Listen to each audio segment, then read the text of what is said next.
Good morning mga idol, mga kababayan ko. Naglalaga ako ng ano.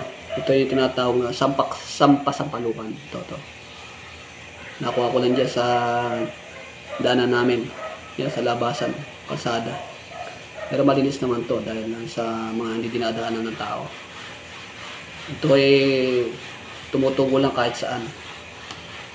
Ilalaga nyo na po, gabat daw ito sa sakit sa mga bato, yung mga may blood, yung mga sa mga bladder, gamot to. Kakalis daw po na to ng bato. Mga mayroong umihi, mawasay daw po ito. Saka sa mga liver, ito po gamot to. Malalaman nyo po kung ituloy na sa pasapalukan, meron po siyang yan. Meron po siyang mga parang bunga-bunga sa ilalim ng dahon. Ganyan po yan, ganyan. Yan, ganyan po yan, ganyan.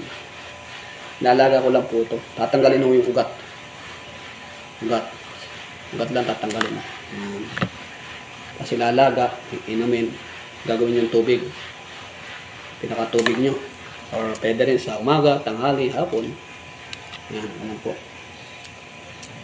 After po nung malaga ako, papakita ko sa inyo. Yan. Yan po. Ito po ganyan yan. Yan. Ganyan. Nakikita nyo po na tunay siya sa pasampalukan. Basta nakikita nyo yung ganyan. No? Yan. Mayroon siyang maliliit na bunga ilalim ng dahon. Ano po. Yan o. May mga po siya. May mga bilog-bilog. Yan po. Yan po. Konting tip para sa hirap ng buhay. At mahirap magkasakit.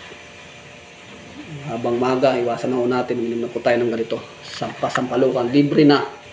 Nandiyan na sa gilid-gilid. Kahit saan yung makikita to. Sa mga bakanteng lote, mga down.